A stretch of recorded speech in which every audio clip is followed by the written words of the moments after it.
Hey guys, welcome to O beauty channel.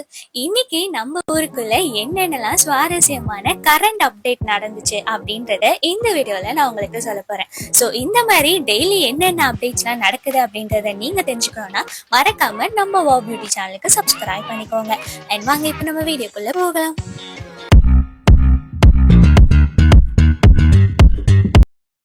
நம்ம already north கொரியாவை பத்தி நிறைய விஷயம் தெரிஞ்சிருப்போம். அங்க இருக்கிற லீடர் ரொம்பவே மோசமா தன்னுடைய மக்களை நடத்துவாரு. இப்போ நார்த் கொரியால இருந்து ஒரு ஷாக்கிங்கான ரிப்போர்ட் வந்திருக்கு. ஃபாரின்ல வேலை பார்க்க போற குடிமக்களை ஃபோர்ஸ்டு லேபர்னு சொல்லி யூஸ் பண்றாங்க. குழந்தைகளை கூட ஒர்க் பண்ண சொல்லி டார்ச்சர் பண்றாங்க. ஈவன் ஒரு லாவை டிசோபே பண்ணாலும் அவங்களுக்கு டெத் பெனால்டி கொடுக்கலாம்னு சொல்லியிருக்காங்க. யூஎன் ஹியூமன் ரைட்ஸ் கவுன்சில் ஜெனீவால ஒரு 14 பேஜஸ் அஃபீஷியல் ரிப்போர்ட்டை ரிலீஸ் பண்ணி இருக்காங்க. இது ப்ரூவ் பண்ணுது நார்த் கொரியால ஹியூமன் ரைட்ஸ் சுச்சுவேஷன் ரொம்பவே சீரியஸா இருக்குன்னு. இப்போ அடுத்த நியூஸ் என்னன்னு பார்த்தீங்கன்னா, நம்ம டிவிகேயோடைய தலைவர் விஜய் சாட்டர்டே மக்களை சந்திக்க போறதா சொல்லி ஒரு லிஸ்ட்டை கொடுத்திருந்தாரு. ஸோ அதுக்கே நிறைய அப்போசிஷன் வந்துச்சு. இது என்ன வீக்கெண்டுக்கு வந்துட்டு போற மாதிரியா? அரசியல்னா 24 ஹவர்ஸும் அரசியல் மட்டும்தான் யோசிக்கணும்னு சொல்லிட்டு மக்களுடைய கூட்டத்தினால சில இடங்களுக்கு அவரால் போகவும் முடியல. மைக்கு பிரச்சனைனால சிலதை அவரால் பேசவும் முடியல. ஸோ இவ்வளோ தடைகளை தாண்டி நடந்து முடிஞ்சா இதுக்கு என்ன அப்போசிஷன் கொடுத்துருக்காங்கன்னு பார்த்தீங்கன்னா, சீமான் அண்ட் இன்னும் நிறைய அரசியல் கட்சியை சார்ந்தவங்கலாம் என்ன சொல்லியிருக்காங்கன்னா, ஒரு நடிகரை பார்க்கணும்னா இவ்வளோ கூட்டம் வரதான் செய்யும். ஏன் இதுக்கு பதிலா அஜித், ரஜினி, நயன்தாரா இவங்கெல்லாம் வந்தா இதுக்கும் மேல கூட்டம் வந்திருக்கோன்னு சொல்லி நிறைய விமர்சனங்களை பேசிட்டு இருக்காங்க. இப்போ வந்த கூட்டம் எல்லாமே அவரை ஆக்டர் விஜயா பார்க்க வந்தாங்களா, இல்ல ஒரு அரசியல் தலைவரா பார்க்க வந்தாங்களான்னு சொல்லிட்டு 2026 தேர்தல் முடிவுல தான் தெரியும்.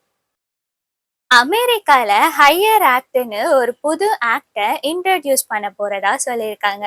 இது ஃபாரின்ல ஜாப் அவுட் சோர்ஸ் பண்ற யூஎஸ் கம்பெனி மேல கடுமையான ரெஸ்ட்ரிக்ஷனை கொடுக்கும்னு சொல்லியிருக்காங்க. அது என்னன்னு பார்த்தீங்கன்னா, அமெரிக்கா கண்ட்ரிஸ் வேற ஒரு நாட்டுல ஹையரிங்காக அவுட் சோர்ஸ் பண்ணா அவங்களுக்கு டாக்ஸ் இம்போஸ் பண்ணப்படும்னு சொல்லியிருக்காங்க. இந்த ஆக்டை எதிர்த்து வயலேஷன் பண்ணா எக்ஸ்ட்ராவா 25% டாக்ஸ் வரும்னு சொல்லியிருக்காங்க. இது இந்தியாவுக்கும் ஐடி செக்டாருக்கும் பெரிய ஷாக் ஆயிருக்கும். ஏன்னா இப்படி நடந்தா 22,000 crores வரை லாஸ் ஆகலாம். ரெவன்யூல 50 to 60% வரைக்கும் கட் ஆகிறதுக்கான வாய்ப்புகள் இருக்கு. ஸோ இது இந்தியன் எக்கனாமிக்கு மேஜரான ஒரு சேலஞ்சா ஆகும். இப்போ காங்கிரஸ்க்கும் பிஜேபிக்கும் நடுவுல ஒரு சின்ன கான்ட்ரவர்சி போயிட்டு இருக்கனால பிரைம் மினிஸ்டர் மோடி ஒரு ஸ்ட்ராங்கான ஸ்பீச்சை கொடுத்திருக்காரு. அது என்னன்னு சொல்லி பாத்தீங்கன்னா, நான் லார்ட் சிவாவுடைய சிவன் பக்தன், பாய்சனை குடிச்ச மாதிரி எனக்கு வர கிரிட்டிசிசம் எல்லாத்தையும் தாங்கி கொள்ளுவேன்னு சொல்லிட்டு. ஸோ இந்த ஸ்டேட்மெண்ட்டு மோடி டைரக்டா காங்கிரஸ்க்காக தான் சொல்லியிருக்காருன்னு சொல்லி எல்லாரும் பேசிக்கிறாங்க. சென்னை ரிசர்ச்சர்ஸ் ஒரு புது ஏஐ ப்ராஜெக்டை ஸ்டார்ட் பண்ணியிருக்காங்க.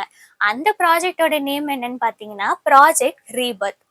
இது டிசாஸ்டர் இந்த மாதிரி விஷயங்களுக்கெல்லாம் ரொம்பவே யூஸ்ஃபுல்லாக இருக்கும். அதாவது ஒரு ஃப்ளைட் கிராஷ் ஆகும்போதோ இல்லை பாம்பு பிளாஸ்ட் ஆகும்போதோ இதுல இருந்து தங்களை தற்காத்து கொள்றதுக்கு இந்த டெக்னாலஜி யூஸ் ஆகும். இதை ஏஐ யூஸ் பண்ணி விக்டிம்ஸ்க்கு உயிர் காப்பாத்திக்க ஹெல்ப் பண்ற சிஸ்டமா டிசைன் பண்ணி இருக்காங்க. இது பிஐடிஎஸ் பழனி ரிசர்ச் ஒர்க். அவங்க சொல்ற மாதிரி ஃபியூச்சர்ல இது டிசாஸ்டர் மேனேஜ்மெண்ட்ல பெரிய ஒரு பிரேக் த்ரூவா ஆகும். இன்னும் டெஸ்டிங்ல இருந்தாலும் இது லைவுக்கு வந்தா thousands ஆஃப் லைஃபை காப்பாற்றக்கூடிய டெக்னாலஜியா இருக்கும்னு சொல்றாங்க. ஸோ இது வந்தா இனிமே நடக்க போற ஃப்ளைட் கிராஷு, தீவிரவாதிகளுடைய அட்டாக்கு, பாம்பு பிளாஸ்ட் இதுல இருந்துலாம் நம்மள தற்காத்து கொள்ளலாம். இந்த மாதிரி நம்ம ஊர்ல டெய்லி நடக்கிற அப்டேட்ஸை நீங்க தெரிஞ்சுக்கணும்னா மறக்காம நம்ம வோ பியூட்டி சேனலுக்கு சப்ஸ்கிரைப் பண்ணிக்கோங்க. அண்ட் இந்த வீடியோ உங்களுக்கு பிடிச்சிருந்தா இந்த வீடியோக்கு லைக் பண்ணிட்டு உங்க ஃப்ரெண்ட்ஸ் அண்ட் ஃபேமிலிஸ்க்கும் ஷேர் பண்ணிக்கோங்க. அண்ட் மறக்காம நம்ம வோ பியூட்டி சேனலுக்கு சப்ஸ்கிரைப் பண்ணிக்கோங்க. தேங்க்ஸ் ஃபார் வாட்சிங்.